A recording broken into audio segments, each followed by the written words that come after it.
So I want you to picture yourself walking through like a really bustling corporate lobby. Okay. And there's this guy in a faded FedEx uniform, and he just walks right past the security desk. He's pushing one of those hand trucks, loaded up with boxes, Right. and he's looking down at a clipboard. Now ask yourself, did you actually look at his face? Probably not, right? Exactly. Or did your brain just sort of register that purple and orange logo on his shirt and immediately erase him from your conscious awareness? I mean, we all operate on this really comforting assumption that we're highly observant. Like, we like to think we're very aware of our surroundings. Oh, for sure. We all think we'd spot the bad guy. Right. We believe we would instantly spot something out of place. But the truth is, human visual processing is fundamentally lazy. Lazy, like how so? Well, our brains are constantly bombarded with, millions of bits of sensory data every single second. Yeah. And to prevent us from just being paralyzed by cognitive overload, Hmm. the brain has to rely on predictive coding. It creates shortcuts. So it just fills in the blanks. Exactly. It sees a uniform, slaps a label on it, like utility worker or delivery guy, and aggressively filters that person out of your threat assessment. Wow. So most of us are essentially sleepwalking through a highly complex physical world. And waking you up from that sleepwalk is basically the mission of today's deep dive. Yeah, it is. We're exploring the psychology of situational awareness and really the actual art of disguise. Which is fascinating. It is. We're pulling back the curtain using the real-world experiences of Jonah Mendez. She's the former CIA chief of disguise. Yeah, she spent a 27-year career at the agency. 27 years. Right, eventually running the disguise division within the Office of Technical Service. Hmm. So we're going to decode how to spot behavioral anomalies, how to recognize deception that's just hiding in plain sight. Hiding right in front of you. Exactly. And how to identify coordinated setups before they trap you. So, regarding the Office of Technical Service, I feel like people always compare it to the Q branch from James Bond, right? Yeah, all the time. But Mendez's insights really show that high-level espionage isn't merely about, elaborate silicone masks or hidden cameras. Right. It's not just gadgets. No, the most impenetrable disguise is actually psychological. It's rooted in this really profound understanding of cultural baselines. Which makes sense. Because you cannot manipulate an environment or hide within it until you understand the invisible social rules that govern everyone's behavior in that specific space. Yeah, and reading through her training philosophy, it honestly feels like being handed the cheat codes to human behavior. It really does. You start realizing that going undercover is this additive process. Like, you add glasses, maybe a prosthetic, a different gait. Right. But before you can add a new identity, Mendez says you have to aggressively strip away your original one. That's the hard part. Yeah. For the CIA, a massive hurdle was teaching operatives how to drop their ingrained cultural baseline. Like, they literally had a program designed to de-Americanize their spies before sending them overseas. I love that. De-Americanize. Because stripping away that baseline is often the absolute most difficult part of espionage training. Because we don't even know we're doing it. Exactly. Our cultural habits are entirely subconscious. Americans, for instance, we broadcast a very distinct, observable frequency. We really do. We tend to occupy space differently. Like, we speak at a much higher decibel level in public areas compared to many other cultures. They're loud. We fill quiet spaces with conversation. And we also have a highly casual approach to public attire. The shorts and sneakers. The blindingly white sneakers. Yeah. The athletic shorts, the backwards baseball caps worn in like historic European city centers. It's like uniform. We essentially wear a neon sign announcing our nationality. I have to stop you there, though, because, I buy the blindingly white sneakers giving us away, obviously. Yeah. But Mendez goes into extreme detail about physical posture. She claims Americans have this very specific way of standing. We do. That we constantly lean against walls and elevators, or we prop ourselves up on counters, shifting our weight heavily onto one hip. Yes. Is a slight lean against a wall really enough to blow an operative's cover? It feels like we might be oversimplifying a bit. It sounds like it, but Isn't there a broader aura of, absolute obliviousness that gives an American away long before they find a wall to lean on? well, the leaning is actually a physical symptom of that exact obliviousness you're describing. Oh, really? Yeah. In the study of kinesics, which is how body movements communicate meaning, posture reveals how you relate to your environment. Okay, I see where you're going with this. When an American shifts all their weight onto one hip or leans against a building, It broadcasts a sense of spatial entitlement and extreme casualness. We assume the wall is just there for us. Right. We assume the environment is there to support us. Compare that to the baseline in, say, many European or Asian cities. Where it's a bit more rigid. Historically, public posture there carries a degree of formality. People tend to stand vertically, weight evenly distributed on both feet. Interesting. They maintain a respectful physical boundary from the architecture and the people around them. It is completely different biomechanical carriage. Wow. And she highlights another seemingly innocent habit, which is eating while walking down the street. Oh, the walking and eating. Yeah. An American will just unwrap a granola bar or eat a sandwich while striding down a sidewalk without a second thought. Because we're always in a hurry. Exactly. To us, time is money, and walking is just a commute, you know? But in many other cultures, food is an event. It's not just this mere caloric intake to be managed during a commute. You actually sit down. Right. You sit at a cafe or you stand at a designated street vendor's stall. Treating a public sidewalk like a dining room is a jarring behavioral anomaly. It stands out. If you're an intelligence officer operating in a foreign capital and you're wearing impeccable local fashion, speaking the language flawlessly, But you're eating a bagel. but you're leaning against a brick wall eating a bagel on the go, you have completely failed your disguise. You're a biological anomaly in that ecosystem. That's wild. It kind of reminds me of watching a bad background actor in a movie. Yes. Perfect analogy. You occasionally spot an extra in a cafe scene who is just trying so incredibly hard to act natural that they ruin the entire illusion. They overdo it. Yeah, they're like over pantomiming a conversation or taking these massive fake sips from an empty coffee cup. Right. And your eye is instantly drawn to them because they don't know the unspoken script of the scene. They completely lack the rhythm of the environment. And that phenomenon is exactly what Mendez trains intelligence officers to weaponize in reverse. Using it to their advantage. She calls it operational awareness. It's the practice of intensely observing body language and cultural baselines so that those bad background actors light up like flares. They just cop out at you. When you force your brain to stop filtering and start analyzing, you notice the person whose posture is too rigid for a casual park. Or they're sweating when it's cold. Exactly. Or someone showing micro expressions of physical distress in a really relaxed crowd. Heightened vigilance allows you to spot a threat, a surveillance tail, or just someone who fundamentally does not belong in the picture. Okay, so if our baseline is broadcast so easily by accident, what happens when someone weaponizes a baseline on purpose? That's where the art of disguise really begins. Because once you know how to drop your own tells, the next step is manufacturing false ones. Right. Mendez talks about the most effective disguises being the ones that are entirely invisible. She isn't looking for someone in a crazy wig. No. She is looking for someone who has successfully joined a tribe. Yes, a tribe. And a tribe, in this context, is a category of people that society has collectively agreed to ignore. Like the FedEx day we talked about. We touched on this with the delivery driver in the lobby, yeah. Society has granted certain tribes unquestioned access to specific environments. Like a window washer on a ladder outside a boutique. Or the maintenance worker carrying a toolbox into a restricted office corridor. We don't scrutinize their faces. We just look at the tools. We scrutinize their props and their uniforms. If the props match the environment, our brains rubber stamp their presence. Which brings us to the quick change technique. This is so cool. It's incredible. This is where intelligence operatives exploit that psychological blind spot in real time. They use a crowded street as a physical mask. A literal mask, yeah. Mendez described this exercise her son, Jesse, performed on the streets of New York City. He steps out of a building looking like a standard corporate executive. Blazer, button-down dress shirt. Tie, carrying a briefcase. He steps into the flow of pedestrian traffic, and as he's walking, he pulls the tie off. Just while walking. Yeah. He reaches behind his neck, grabs the collar of his dress shirt, which, by the way, has a hidden split down the back held together by Velcro, and he rips the entire shirt off in a single fluid motion, stuffing it into a shopping bag. And underneath, he is wearing a dark tank top. Total transformation. He changes his posture, pops in a pair of earplugs, alters his stride, and suddenly the corporate executive is gone. Just gone. Replaced by a guy heading to the gym. And he executed this in a matter of seconds, completely surrounded by people, and no one stopped him. No one even reacted. How is that possible? Well, the visual cortex can only process a finite amount of novel information per second.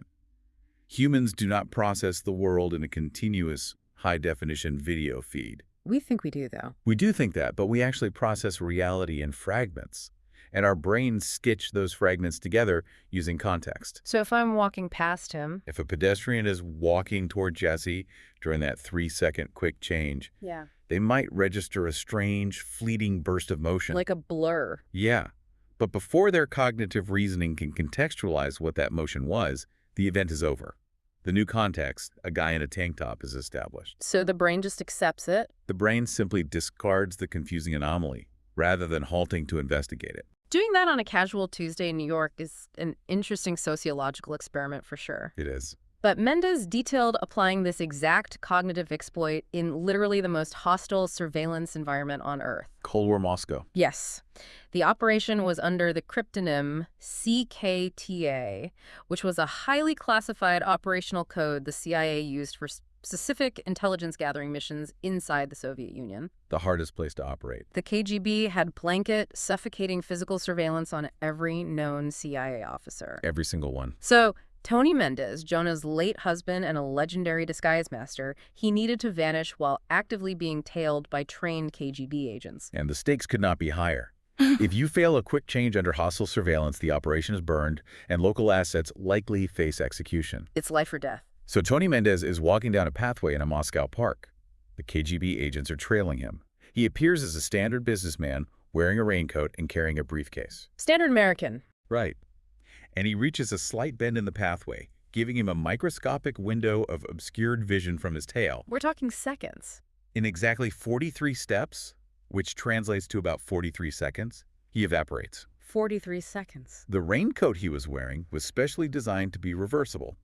He slips it off, turns it inside out, and pulls it back on, transforming it into a woman's pink coat. That's insane. He pulls a shawl out of his pocket that had a gray wig sewn directly into the fabric and drapes it over his head. And what about the briefcase? His briefcase is unlatched and mechanically unfolds, dropping wheels to become a rolling grocery cart. Wait, a briefcase turning into a grocery cart? The engineering of the garments alone is just staggering. Right. He even utilized a mechanism to deploy dark tights down over his shoes, instantly turning men's dress shoes into an elderly woman's footwear. Unbelievable. So he walks out the other side of that park bench looking like a Russian babushka heading to the market. Completely invisible. But I keep getting hung up on the sheer nerve this requires. It is one thing to trick a distracted commuter in New York. Sure, New Yorkers ignore everything. Right. It is entirely different to trick a trained KGB counterintelligence officer. I mean, it seems almost arrogant to assume you can exploit the visual processing of a trained spy that easily. It requires immense nerve, absolutely. Mm. But it is deeply rooted in schema theory. Schema theory. Yeah, schema is a cognitive framework that helps organize and interpret information. The KGB officers had an active, highly activated schema for their target. Which was Tony. Right, an American male, middle-aged, wearing a raincoat. Their brains were scanning the crowd exclusively for data points that matched that framework. Looking for the raincoat. When their eyes swept over an elderly woman pulling a grocery cart, the visual data didn't match with the active schema. Therefore, the brain deemed her irrelevant and filtered her out. So they literally looked right through him. They didn't ask why an old woman was suddenly on the path. They simply accepted the new tribe presented to them. It is the ultimate camouflage of the mundane. It really is. And experts who track, like, illicit networks or human trafficking in modern cities, they preach this exact same vigilance. You have to force yourself to stop taking the visual shorthand of your environment at face value. You have to look deeper. You have to ask, why is that utility worker in the lobby carrying a clipboard instead of actual tools? Right. Or why does that delivery driver's body language radiate panic? Because operational awareness requires overriding the brain's desire for efficiency. You must interrogate the baseline. So a lone operative can manipulate their own baseline to vanish? Yes. But what about manipulating the entire stage? This brings us to the third layer of operational awareness. The setups. Recognizing when a shared environment is being artificially engineered to victimize you. Mendez provided this brilliant breakdown of coordinated street scams she observed while working in Paris. She spent a lot of time analyzing these. She noted that the bridges over the Seine act as natural environmental choke points. And a choke point is any physical space that funnels pedestrian traffic into a narrow, predictable flow. You're stuck. You cannot easily veer off course. Your pace is dictated by the crowd, and your situational awareness naturally drops because you are focused on navigating the immediate physical obstacles. Just trying not to bump into people. Exactly. Predators study these architectural features. The thing that bothers me deeply about these scams is how they weaponize our humanity. Oh, it's brutal. They aren't preying on our greed, like a classic confidence trick where someone offers you a fake Rolex or something. No. They are specifically preying on our best instincts, our politeness, our empathy, our desire to be a helpful member of society. You are describing a fundamental vulnerability in social conditioning. Predators rely on the fact that most people are deeply, deeply uncomfortable breaking the social contract. We hate being rude. When a stranger initiates a polite interaction, our conditioning forces us to respond in kind. So Mendez outlines 3 specific scams that are just masterclasses in hijacking cognitive bandwidth. The first is the dropped gold ring. A classic. You're walking across a crowded bridge, and a person walking towards you suddenly stoops down, picks up a gold ring right at your feet, and asks, "Excuse me, did you drop this?" And the objective has nothing to do with the ring. It doesn't. No. The objective is anchoring your attention. By presenting a shiny object and asking a direct question, they force your prefrontal cortex to halt its current task, which is walking, and process a new, complex social interaction. You freeze. Your visual focus narrows entirely to the ring and the person's face. Yeah. You have just surrendered your peripheral awareness. And while you are politely explaining that the ring isn't yours, the scammer's unseen partner is casually walking past you, emptying your pockets. Without you ever noticing. The second scam is even more insidious because it bypasses logic entirely and triggers an evolutionary reflex. This one is terrifying. Someone walking past you pretends to trip and drop baby, or, a bundle of blankets designed to look exactly like a baby. This relies on the human mirror neuron system and the startle response. When you see a helpless infant falling, your brain bypasses logical assessment entirely. You're not thinking, is that a real baby? No. The amygdala fires, the motor cortex takes over, and your arms instinctively shoot out to catch the child. You just react. Your center of gravity shifts forward, your hands are occupied, and your cognitive focus is singularly locked on the falling object. Your physical and mental defenses are entirely deactivated. Leaving you completely exposed to the accomplice who strips your watch or your wallet in the ensuing chaos. It's so manipulative. The third tactic she detailed is the clipboard swarm, which uses sensory overload. A group of individuals, usually well-dressed, suddenly converge on you holding clipboards. Just swarming you. Aggressively asking you to sign a petition or donate to a charity. They violate your personal space from multiple angles simultaneously. They are constructing a physical wall of bodies and a psychological wall of noise. It's overwhelming. The human brain struggles to process multiple auditory and physical threats at once. While you are overwhelmed, trying to politely decline and navigate your way out of the human cage they've built, one of the swarm members unzips your bag. It is the exact mechanics of a magician's misdirection. Yes. The clipboard, the gold ring, the falling baby, those are the waving hand. The distraction. The bright, flashy stimulus designed to capture 100% of your visual and processing bandwidth. And while you are staring at the waving hand, the actual objective, the secret sleight of hand, is happening in your blind spot. Surviving those environments requires predicting the manipulation before the stimulus is introduced. You have to see it coming. You have to observe the stage. Notice the cluster of individuals lingering unnaturally at the entrance to the bridge. Recognize the choke point before you're in it. But Mendez pointed out that recognizing the trap isn't enough, right? You have to know how to dismantle it. You have to react correctly. Yeah. The countermeasure she learned from local French security was to aggressively shatter the social contract. When the scammer approaches with the ring or the clipboard, you loudly and forcefully yell the equivalent of "back off." Or F off, really. Yeah, exactly. But this is incredibly difficult for the average person to execute. We are trained from childhood not to cause a scene in public. It feels so wrong to yell at a stranger. But the scammers are banking on your fear of embarrassment. By screaming or aggressively refusing the interaction, you destroy the script they have written. You break the play. You draw intense, unwanted public scrutiny to them, which ruins their operational security. And you instantly reclassify yourself from a compliant victim to a volatile threat. You stop being the oblivious background actor and you hijack the scene. Exactly. The shift in perspective this material demands is just staggering. To pull all these threads together, Mastering operational awareness requires operating on three distinct continuous layers. Let's review them. First, you must interrogate your own baseline. You have to recognize the cultural tells you broadcast. Right, the way you stand, the volume of your voice. The way you interact with public space, so you can instantly spot when someone else's baseline deviates from their environment. Second, you must develop an immunity to the camouflage of the mundane. The FedEx guys. You have to train your brain to stop blindly accepting the visual shorthand of uniforms and props.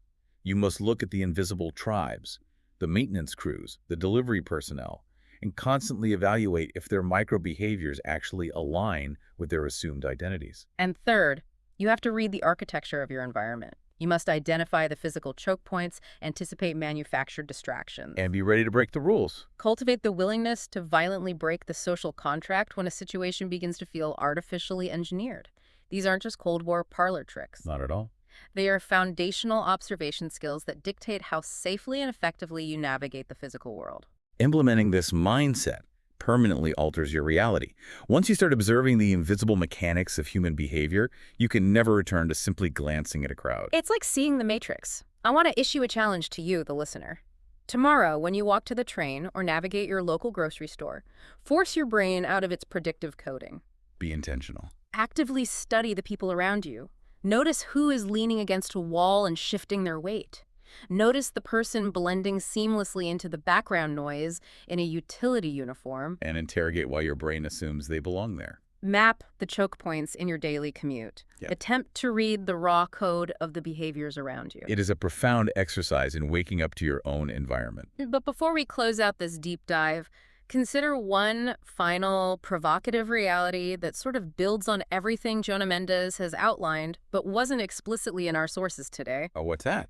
Everything we have unpacked today relies entirely on the mechanics of the physical world, right? Physical tells, physical disguises, physical choke points on a bridge. Sure, real-world stuff. Yet we spend half our lives in a highly connected digital ecosystem. That's a great point, which demands we translate these principles to an entirely new landscape. Exactly. What are our digital tells? When we open our laptops, are we blindly accepting the FedEx workers of the internet, The verified social media accounts. the perfectly formatted phishing emails, the corporate avatars that look exactly like they belong simply because they are wearing the right digital uniform? The digital props. Yes. If navigating the physical world safely requires us to constantly question the baseline and hunt for behavioral anomalies, our digital lives demand an infinitely more complex level of operational awareness. Because digital disguise is frictionless and the digital choke points are literally everywhere. So the next time you open your inbox or scroll through a feed, I want you to remember the question we started with today. Look at the environment in front of you. Who belongs here? Who doesn't? And how do you actually know?